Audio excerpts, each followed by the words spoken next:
Jobs are the hot topic in Richmond, Virginia this morning, where some 80 companies are looking to hire at a special job fair. Joining us this morning to talk more about that is House Minority Whip Eric Cantor from Virginia. He joins us, I believe, from the job fair. Congressman, companies are actually hiring. That is a good thing, no?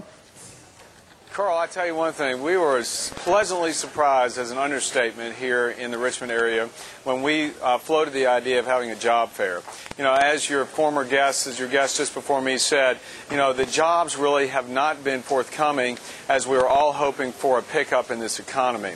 So when we floated this idea of a jobs fair, we have now over 70, almost 80 employers in our area coming to the job fair today to give people an opportunity to perhaps seek new employment, perhaps get back to work. That said, you've been talking lately about how you don't believe the stimulus has been working. There's a story on the front of USA Today talking about how most Americans don't think the stimulus has been effective. Is the job fair not a reflection of at least some companies feeling comfortable enough to add some workers to their payrolls?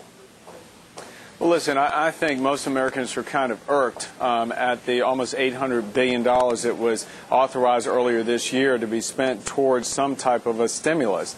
I think we've certainly seen the goals that were set by the administration in passing that bill, and they said that they were going to stop unemployment from exceeding 8.5%. As we all know, nationally, that number is closer to 10% now.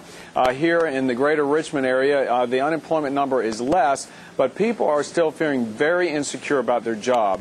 And I do think that over time, what we're going to see is the secret or the success to any economic recovery is going to be a return to confidence on the part of the private sector. And that's what we're trying to do here, is demonstrate that our area has got a skilled pool of labor, willing, ready to get back to work, and I'm very gratified by the number of employers that are here, and we're hopeful for a great and successful day. Has stimulus made its way into your district in any way, any way, shape, or form? Well, you know, Carl, there's been a back and forth. In fact, the vice president was here in the Richmond area about a month ago claiming that the stimulus dollars flowing from Washington were coming, and that I, for one, Eric Cantor, voted against the stimulus bill, right, and somehow was hoping that those monies wouldn't come. My position has always been, Carl, as we've spoken before, it is not federal dollars, it is not taxpayer dollars flowing from Washington that's going to get this economy going again. It is going to be the small businesses, the entrepreneurs, the large employers that have to get back into the game and commit capital to create jobs. But I'm asking, has stimulus had any effect, even a mild one, in your district? Well, as you know, a little over $100 billion of the $800 billion has flown out of Washington and been hopefully dedicated towards stimulating the economy. I think it's very hard to tell. Certainly by all objective measures, the stimulus bill has not worked. And that's why we're trying to encourage a return to confidence on the part of the private sector, because that's how we're going to get the economy going again, by creating jobs in the private sector. We talked to Congressman, turning to health care, we turned to Congressman Weiner earlier in the morning about this notion that the White House may be backing off the public plan, trying to get some Republican support. Here's what he told us in the last hour. Just take a quick listen. I'd be surprised if the Republican playbook is to try to give President Obama a win on health care. I think more than likely they're going to vote no on anything. So he's arguing that not only is the president going to lose the liberal wing of the Democratic Party if they give up on public plan, he doesn't think they're going to make that up on the Republican side or the Blue Dog side, because you guys don't want to hand him a win on any kind of major policy. Is that true? Yeah.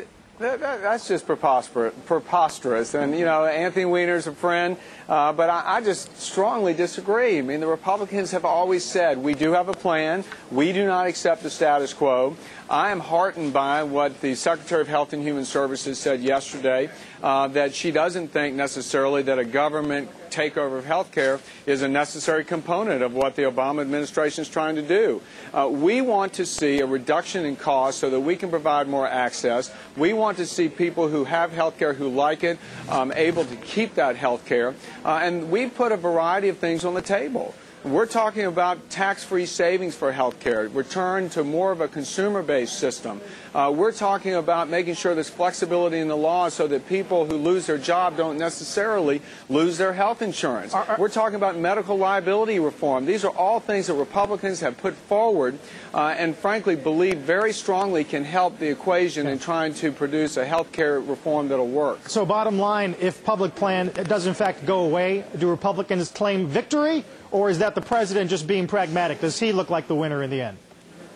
Well, listen, it is about the public now becoming more informed about what's going on in Washington. And, you know, in healthcare, it's always about informed consent. The patient needs to know the procedures that will take place. The system of debate, the town halls, the forums that have taken place, I think, have yielded a result in that the administration is hearing loud and clear that people in this country don't want a government takeover of their health care. It's been loud, that's for sure, and we've made sure, at least on television, that it gets seen. Congressman, I know you've got to go. Appreciate your time. We'll talk to you soon. Congressman Eric Cantor very much, Carl. of Virginia joining us from Richmond.